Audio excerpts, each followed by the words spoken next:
It was the retail that ignited that passion in me. I founded the Mercer footwear business from one store in Collins Street, and we ended up with 30 stores. Was it a lot of pressure? Unfortunately, there is a biological clock. Was there someone with you by your side? Well, actually no. And the idea that that's acceptable has to go. It has to change, and we have to change. I want to support Aussies and Aussie families. Matilda Life was founded on, first and foremost, the principle of proudly Australian made. I am dead against fast fashion. That brand is meaningful to the rest of the world.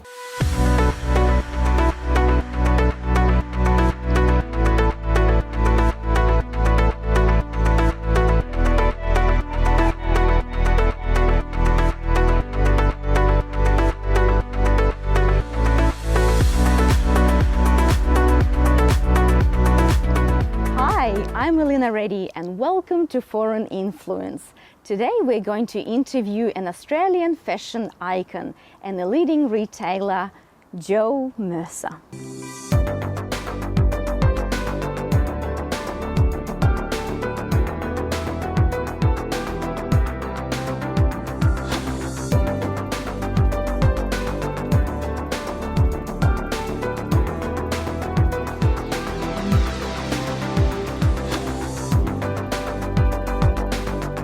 Everything's basically designed to be able to be washed, line dried.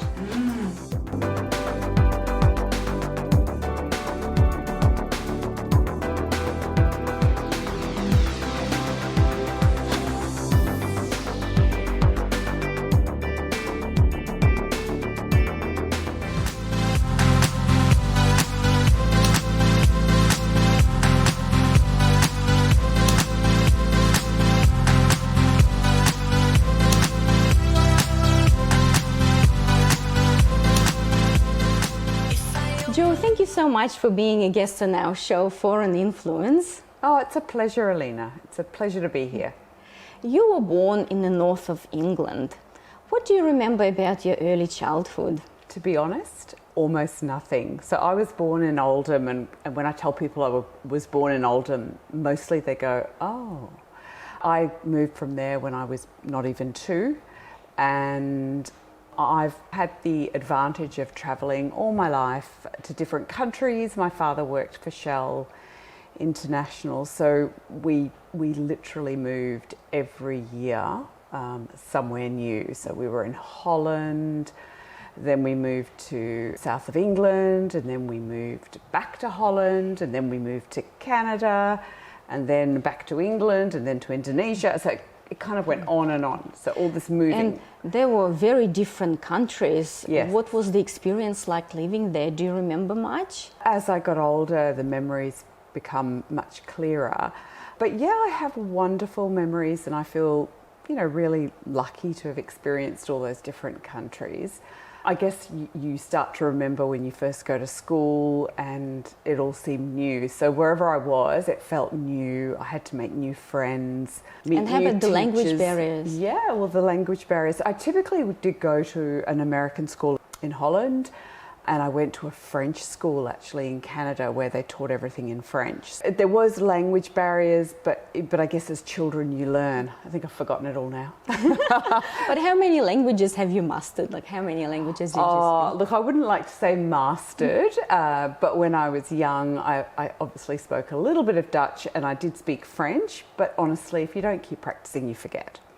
So, and here we are in Australia, and we speak English. From our chat earlier, you told me that you went to boarding school at the age of 10 in England. Yes, we were living in Canada as a family, and I think my parents realised that it's really tough for young children to keep moving, leaving their friends behind. It's really hard. And you've got a brother as well. And I've got a brother, yes. I guess my parents really prioritised education, and they felt that the best thing in terms of education was for me to have stability. And so I went to a boarding school in Kent in England. I was only just 10 when I went. It was an incredible thing in the sense that all of a sudden, there you are. Yeah, your life changed. Your life changes forever. In a girls' boarding school in the south of England, it was it's crazy really. But anyway. But I'm sure it equipped you with a lot of skills later on in life. Yeah, look, it really did. And I think some of those skills never go away, that independence, that knowing that it's really just up to you to get on with things and make your own decisions. Make your own decisions and be prepared to push boundaries and challenge things. And I look back at that experience, and I must say most of the girls who were at the school have actually had strong sort of careers, and I think that probably is a little bit testament to just, if you have to get on with life as a young person, you do get very focused and you do end up with a career. And we've done all different things, but most of them are sort of strong, independent women. I wouldn't send a child of my own to boarding school because I want them around, but I think it's But I'm sure it was great education. A great education and a great experience for me, and also a different era. I think back then people sent their kids to boarding schools. How did you end up in Australia? My parents were posted to Australia, my father was, and so at 18 I had to make the decision, do I come to Australia and come to Melbourne University and maybe have the opportunity to emigrate here? Or do I go to university in England and follow that path? So it really was a choice I made. I did apply to, a number of universities in the UK, and I did get into the University of Dundee and Manchester University to do economics. And I wanted, so that was my backup. And then I thought, trial Australia. You're in love with this country, the big blue sky, just the beautiful landscape. I just loved it. And for Europeans, Australia seems so exotic as well, with Great Barrier Reef and koalas on trees. It was true. The kangaroos and the huge Pacific Ocean, and it's such a beautiful country and so very different from anything I'd ever experienced. So I guess, I thought, try University of Melbourne, see if you're enjoying it, see how you fit in culturally, and then make your decision. You can always go back to England. So that's kind of what brought me here. And I started at university. I got a job as a casual in retail, and I started to settle. I got a boyfriend. So were your parents as well in Melbourne at the time? They were, but they were planning at the time to keep moving around the world, yes. So they were. So I thought I was going to be here all alone. But it's a very welcoming country, actually, and that excited me at the time. It was like, wow, what an adventure.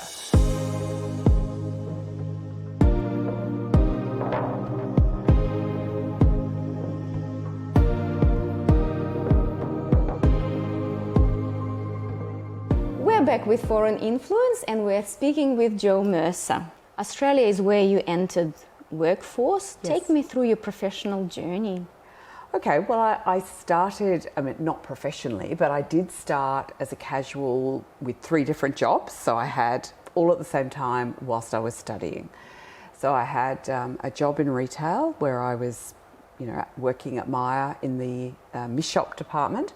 I had a job as a house cleaner, and I had a job working in a bar. I was so busy. And 3 very different jobs. Very different jobs. I was really focused on. It was never a dull moment. No, and on maximising, as much work as I could get. For me, that was an incredible experience. I loved all 3 jobs. They were all so different.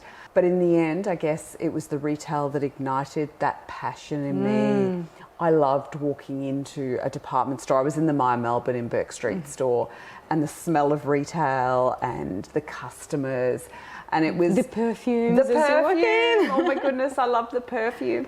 So yeah, I really embraced, I suppose, that as a career opportunity. So when I'd finished my degree, which I'd majored in geography, what's the relevance? But anyway, I love geography and economics. I just did the graduate training program at Myer and started my journey in retail, became a trainee buyer, worked as a sales manager on the floor, worked out in one of the warehouses. I worked in the marketing department. I worked in HR, employing all the Christmas casuals. I really had a wonderful experience. How many years were you in Maya? Probably close to, like in that early stage, 10 years, something like that, a long time, right from the age of 18 right through to becoming, quite a senior buyer. So it was wonderful. Then I had my daughter, and after that I founded the Jo Mercer footwear business, which I did really started that from one store in Collins Street, and we ended up with 30 stores. And that was an incredible learning journey for me, and a wonderfully satisfying experience.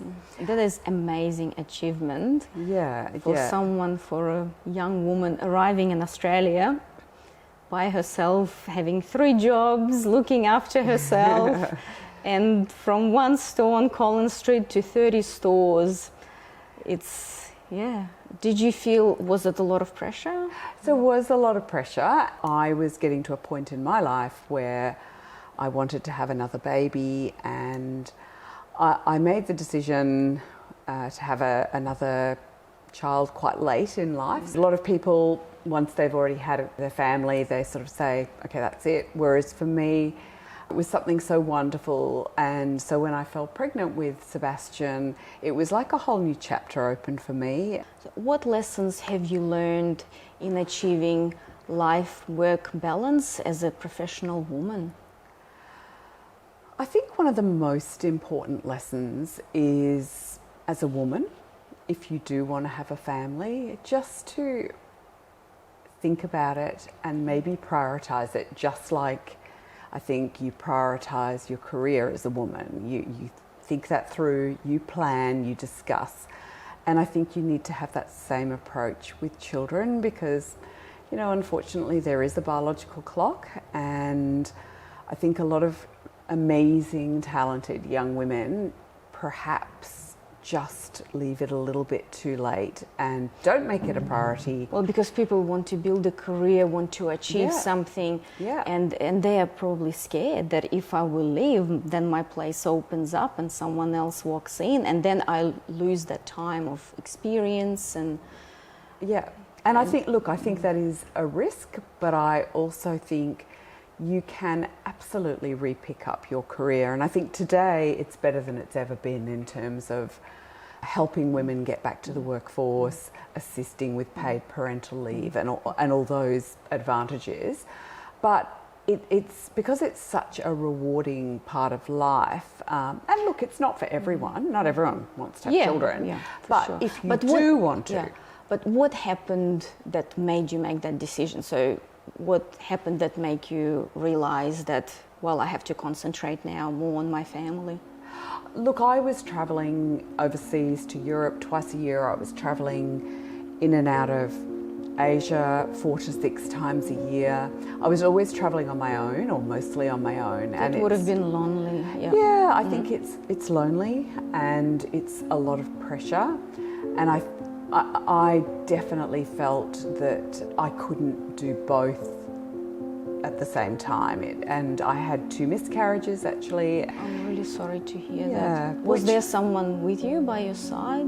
Well, actually, no. So it was one of those things where it really puts in perspective the fact that you can pick up your career, but you have a limited time to be able to have a family. How old are your children today? So I've got a 28-year-old and a 13-year-old. What are their interests in life? So what are the things that they like doing? Well, my 28-year-old Sam, she's got a wonderful career she works for Asahi, and so she's in alcohol, so I think that's been a booming business. Especially during the last 2 years. Yes. I think so. And especially in Victoria. Oh, absolutely. I think we've all had a few extra drinks. And then my son, he just loves surfing, so he's little. He's very sporty, and so I think he wants to be a famous sportsman. But of course, what 13-year-old doesn't? Of course. Of course. Jo, you re-entered retail, and you have a new brand, Matilda Life. What is that about and what inspired you to do it? Look, Elina, during the second lockdown in Victoria, so it was probably June, July type timing. Last year, 2020. It gave me a lot of time to reflect. I think we all reflected on a lot over that period. How wonderful family is, the importance of supporting Aussies and people locally. And so it gave me time to sit back and reflect that in this country, manufacturing has all but died. And yet I know Aussies want to buy and support other Australian businesses. They want to keep jobs here and they're passionate about it.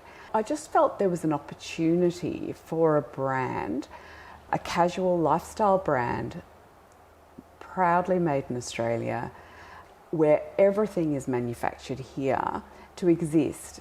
And I knew that customers really wanted that and that customers prioritised buying Australian when they could. For me, it was a real sort of realisation that we need to support the local pizza shop. We need to support the local butcher and we need to support our local manufacturers, because if we don't support those industries, then they will be lost. And other advanced economies all have strong manufacturing as part of the economy. In Australia, it's very small. I think it's less than 6%.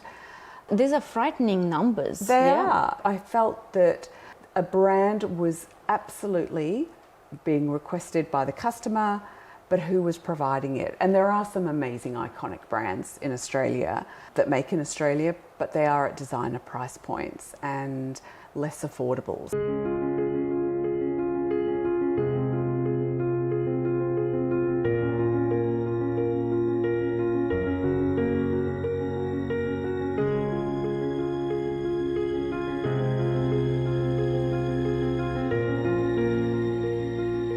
We're back with Foreign Influence and we're speaking with Jo Mercer. Matilda Life was founded on, first and foremost, the principle of proudly Australian made, and we believe in that right up and down the supply chain where we can.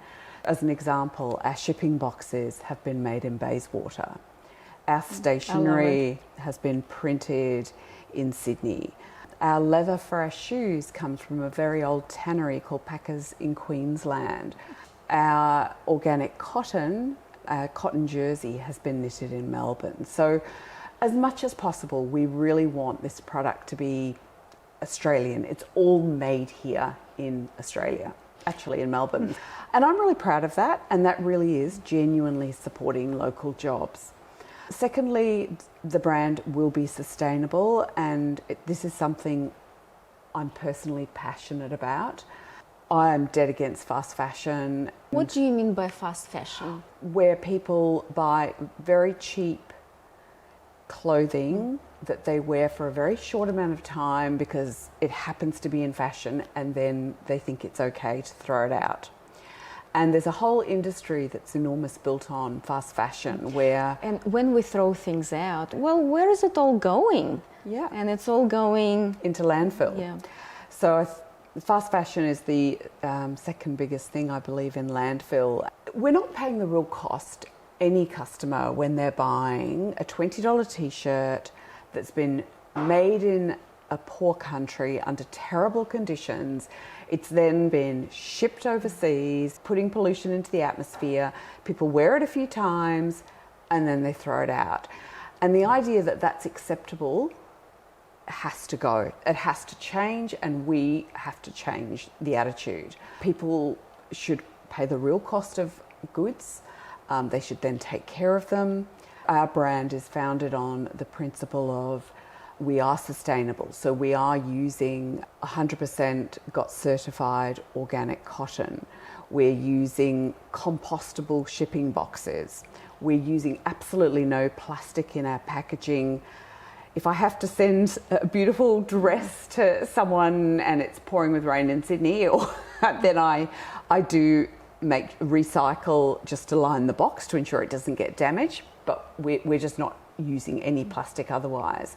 You're giving a lot of food for thought to our audience right now. I'm sure I'm definitely taking that on board. I'm passionate about it. And also being made locally means our carbon footprint is less because we're not shipping something all around the world.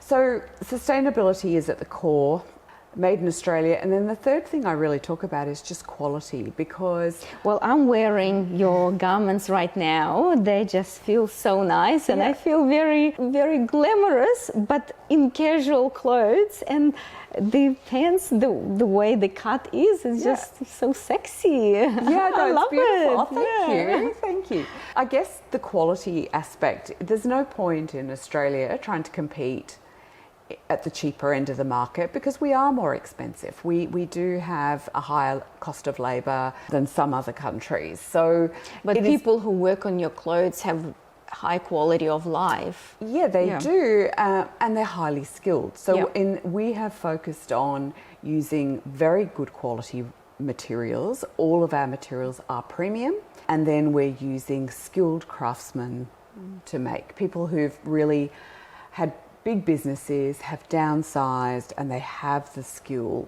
to manufacture and make beautiful quality. The pieces that you're buying are timeless essentials. You won't be sick of them next year because they're not trying to be in that kind of quick fashion market, but they're trying to be ageless, timeless, high quality, cost per wear. It will be good value, and you'll enjoy it every time you put it on. That is the principle of the brand. And it's a fair price. It's a fair price for the quality that you're getting. I love the logo of Matilda Life with a smile. Yeah. So you're smiling to the planet. If you said to me, what is your passion here? It would be, I want to support Aussies and Aussie families. Yes, we've got a really robust and strong economy, but a lot of that strength comes from, mining, education.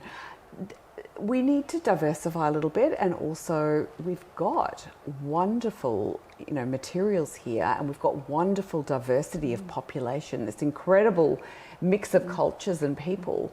Why not embrace it and nurture it and use those skills and actually develop a robust manufacturing business? People want to buy Australian made product. The brand Made in Australia in itself has a wonderful connotation of beautiful, clean, big landscape, blue sky, kangaroos. so I think, that brand is meaningful to the rest of the world. We should make quality lifestyle product here. And the Aussie lifestyle is something that a lot of countries look to, and they want to be part of that lifestyle. It is just so casual and easy. We're blessed with wonderful weather, mostly. Mostly, yes.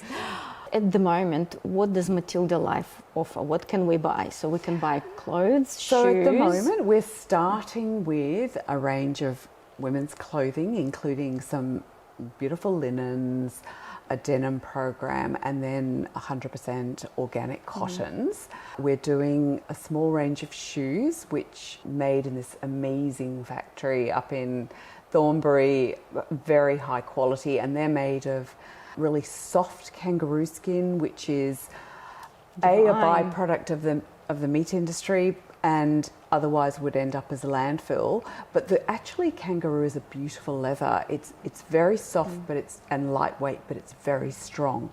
And then we've started with some Australian fragrances where the top notes are Australian botanicals. So that's what we've started with. We want to expand into menswear.